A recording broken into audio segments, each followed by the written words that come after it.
Hey YouTube, how's it going? It's me, Still Inferno, and I'm back with another video. So in today's video, I wanted to go over 3.0 and the live stream and just kind of give my thoughts on everything that they showed us and told us about. So yeah, let's go ahead and get right into it. So to start off, just kind of my review of the live stream in general. I really don't feel like it excelled in portraying hype for 3.0 and Notorious. They talked about a lot of stuff, but I definitely found it a little hard to follow along. I feel like there was a better way of doing it. Like, they definitely could have shown us more of that stuff instead of just talking about it. I feel like they could have made a more cinematic way. They could have made like a little video of, you know, in character talking about it and just showing us more of this stuff. Because yeah, I feel like that would have been quite a bit more immersive than just them or us looking at them talk about it, right? Or that's how I feel, at least. But that's just my initial review. I'm still excited for 3.0 because I know it's going to have a lot of cool stuff based on what they were saying. It's just that they could have done a better job in showing us and getting us hyped, like how they did in 2.0 for Pentagon. I think they did a much better job of hyping us up to it beforehand. But anyway, with that out of the way, let's go ahead and talk about some of the stuff that we saw in the live stream itself. So obviously, some of the biggest stuff here is we got the Herda, new character, Erudition Emanator. That's pretty cool, pretty big. And of course, the only other Emanator that we know in the game is Acheron, so it's nice to have another one kind of alongside her. Now, so based on the fact that she is indeed an Emanator, we know that she's going to be really powerful. So that's pretty cool for people that want her. Obviously, you're going to be getting a very powerful character, very strong character. I'm sure she'll be able to stand the test of time, just like Acheron has. You guys know how strong Acheron still is. Obviously, she has definitely stood the test of time. I mean, I've been zero cycling MLC with her to this day, and also clearing Pure Fiction on auto, getting 40k points, and obviously she's still really good with Apocalyptic Shadow as well. So yeah, hopefully Herda will be just as good, if not even better. But I personally am more excited for Aglia, who is in the second half of this patch. And I'm more so looking to get into the new meta of Memo Sprites. And yeah, that's why I pulled Sunday. I think I even got a Z1. So yeah, I'm pretty excited about her. I think she's going to be a great addition to my account. And yeah, it's going to be really cool. Now, also we have RMC, Remembrance Trailblazer. Yeah, I think she's going to be really cool. I'm saying she because, as you can see, I have Stell. So I think she's going to be really cool. They did a great job with Harmony Trailblazer. Like, she's definitely a staple in the Break team, so I'm hoping that they do a good job similarly with Remembrance MC and make her just as good for Remembrance. So hopefully I'm sure she'll work really good with Sunday. She'll probably work really good with Aglia as well. Yeah, that's going to be pretty cool. Now, as far as the banners, we're getting 8 characters this patch. 8 banners this patch, or at least 8 5 stars. So we're going to have Herda, Linksha, Facial, and Jade for the first half, and then we're going to have Aglia, Boot Hill, Robin, and Silverwolf for the second half. Now that's pretty cool. I personally think that it's good that we have choices because, well, if you want Herda, or the Herda, then you have her. And of course, Jade goes really well with the Herda. So there's just an automatic, you have 2 characters that you can pull for. Now, of course, with all these characters, like, if you want them, you have to be able to get the resources to get them. So it could, I'm sure some players aren't super happy with it because they think that it's going to increase the amount of FOMO that you have for certain characters. And while that can be the case, I think that definitely can be the case. I also think that it's better still because you shorten, I guess, the amount of time that you have to wait between reruns when you think about it, right? Because if they're rerunning more characters more often, then they're going to be rerunning the same characters like within a shorter time than if they were running one rerun per patch. Whereas maybe you had to wait a year before with the old way that they did it. Now maybe it's, I don't know, 6 months, 7 months, who knows. And that's of course if they decide to continue doing multiple reruns per patch, where it's normally just one per side. But yeah, they could very well just be doing this just because it is 3.0. They want to get more hype, so they're putting out more characters. So yeah, I think it's a good thing personally. Like, you have multiple paths to choose from. The way I see it with this patch, you have 3 ways that you can go. 3, I guess, teams that you can like pull towards. First one being obviously the Herda. There's Jade on the banner, and it seems like they're gonna go really well together. And if you don't want to pull Jade, or if you can't pull Jade, then you still have Mini Herda, which obviously could be really good as well. And then you have the Fei Xiao and Boot Hill, and it's cool. It's good that they're on like separate halves, so that way you have, in theory, right, you have more time to be able to prepare for them. But yeah, so there's the Herda team, and then there's Fei Xiao. If you already have Topaz, if you already have Aventurine, you can go ahead and go for them. Or if you want Eidolons, then there you go. And then of course you have Aglia. Now Aglia, and if you already pulled Sunday, then there you go. If not, then RMC is going to be pretty good. Now, if you pulled Fugue, and there's a lot of ifs here. It's a very wildly branching based on decisions that you've already made. Like, for example, if you've already pulled Sunday, then you're probably already locked in for Aglia, right? Because that just makes sense. If you already pulled Fugue, then that means you're able to spare RMC for Aglia, which maybe means that you didn't need to pull Sunday because of how RMC works. It's not the exact same as Sunday. Sunday advances both the character and their memo sprite, I believe. RMC only advances the character themselves. So, but yeah, still definitely pretty good. And also the true damage thing sounds pretty interesting too. That's definitely something worth looking into.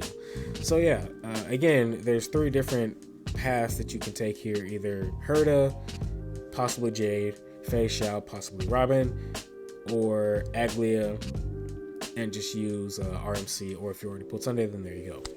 Now, of course, the most valuable, I suppose, character on this banner would have to be Robin, because, well, supports do really make this game, and Robin is one of the premier supports in the game. If you don't really know, like, out of all 8 of these characters, if you're not really set on a particular one, Robin would probably be the way to go, because, well, if you're not really particularly set on which character, then that means you probably already have a pretty fleshed out account. And I think above any other DPS, a really good support is going to be the most valuable to you. Then maybe even Linksha would be more valuable over these other characters, because I mean, she is an absolutely broken support character. People are running her as a DPS Sunday and all kinds of crazy stuff. So yeah, maybe she could be the second most valuable. Again, this is if you're already like, well, I don't really even know who I'm pulling for. Like, they all seem good. I don't really need any particular thing. So, but anyway, that's kind of my thoughts on the banner, the whole way that they're doing it. Now, there's a couple smaller things in there in the live stream that I saw, just nothing like big or like huge, but just interesting. So there's this little clip that they showed where you're walking up to a chest and a little entity comes up out of nowhere and steals it, and then you can like run after him, beat him up, and get it back. I think that's pretty cool. It just spices things up a little bit. It's nothing huge, but it just makes things a little bit more interesting, a little bit more fun maybe. And then also there's like these little balloons floating around, and you can pop them and gives you speed boosts. It'd be cool if they worked with I don't know if they do or don't, but it'd be cool if they did work with like characters that already increase their speed with their technique, like Rappa, Yukong, Fei Xiao, characters like that. I hope that works, and yeah, that'd be pretty cool. Now, we also have the Gift of Odyssey. Of course, we get this every patch, 10 pulls over 7 days, but we also get an additional 10 pulls from, I think it was like Mim's Gift or something like that. And yeah, I don't know if that's coming immediately when 3.0 drops or if it's coming in the second half. Obviously, I hope it comes immediately because free 10 pulls there is going to be really good. And this is actually one of the most impactful things, I think, coming in 3.0, and that's the wishful resin and variable dice. So with those, you're going to be able to, whenever you're synthesizing, you can select your substats, or I think it's 2 of them. You can select 2 of your substats, and then with your variable dice, you can re-roll relics that are level 15. So yeah, I think that those 2 alone are just gonna make building characters that much better, because you can have a lot more options. So for like some characters, like let's say Sparkle, Bronya, Sunday, like they're pretty much built a similar way. Speed, crit damage, and I mean those are the 2 main ones that you need on them. Now for like their ERR rope, obviously you want an ERR rope with speed, crit damage. You can just make that, and that's really cool. It just takes a lot of RNG out of building characters. Now I don't know how often you're gonna be able to get these. Hopefully they're gonna be often enough to where you can build up a decent amount of good relics for your team, or for your teams, and for your characters. So next we're getting a skin for March. Unfortunately, it's preservation only, so that's kind of yeah, again, that's just unfortunate. I don't think a lot of people are going to be saying that. I know I won't. I mean, I don't use March at all, either the hunt version or the preservation version, just because I have so many other toys I can play with on my account. So it's not that big a deal to me, but it is cool that they are adding a skin. I just hope that they add more. It blows my mind how companies just don't add more skins into their games, but yeah, that's something I'll definitely bash these guys for, because that is something that you should be doing. Just, yeah, go ahead, give us more skins, please. Now, the Cosmic Lucky Prize, that sounds kind of insane, pretty interesting, I would say. I mean, off base, you get, if you go the safe route, you can either get 100 gems every day, or you can kind of gamble, I guess, or, yeah, sure, gamble, and potentially win a very large pool of 500,000 Stellar Jades, and that's 20 people can win that. So that's insane. That's a lot of pulls. And yeah, me personally, I'm definitely going for the gamble. I'm definitely going to get the 500,000. Now, do I think I'm gonna win? Absolutely not. My luck is very trash in this game. I always go to like 80 pity whenever I pull a character. It's kind of bad, but yeah, I'm still gonna go for it anyway, because it's just gonna be pretty interesting. And if I somehow do win it, man, that's gonna be insane. But yeah, those are my thoughts on 3.0. I wish that they had done a better job in hyping up 3.0 in the live stream. I wish we could have seen more of it instead of just hearing about it. But I know it's going to be hype. I know it's going to be good. Oh yeah, also for the story, they said that they were from 3.0 to 3.7 was going to be a story every patch. Now, when they say story, I really hope that they don't mean like a 2.6 type of story, where it wasn't all that related to the main plot. It was pretty much all about Rappa. It was basically Rappa's character quest, but they called it a Trailblaze quest for some reason. So I hope that all of the stories that they introduce are relevant to the overall Amphorius plot. So here's kind of what I hope for in terms of these stories that they're coming out with. I hope that they're not too long. I really hope that they're like 2 hours or less per patch. I think 2 hours is a decent amount of time.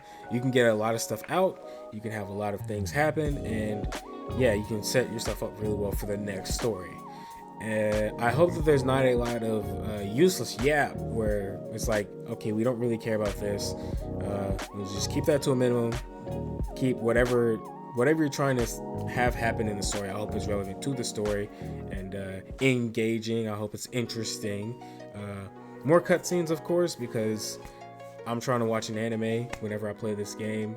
That would be nice. I definitely hope that they do more of those. And yeah, I think that's pretty much like the main points that I hope for the story. Again, keep it brief, keep it relevant, and keep it engaging and interesting and fun.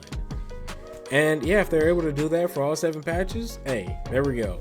Overall though, I am very excited for Euphorius. I'm very excited for HSR 3.0, and I think it's going to be a great time.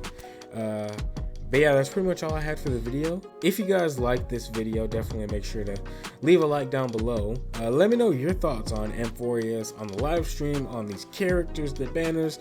Just let me know whatever you're thinking down below in the comments. And of course, make sure to hit that subscribe button so that we can see more videos from me in the future. And yeah, that's going to be it for this video. And until I see you guys in the next one, keep it burning. I weep for the departed. It too shall fall.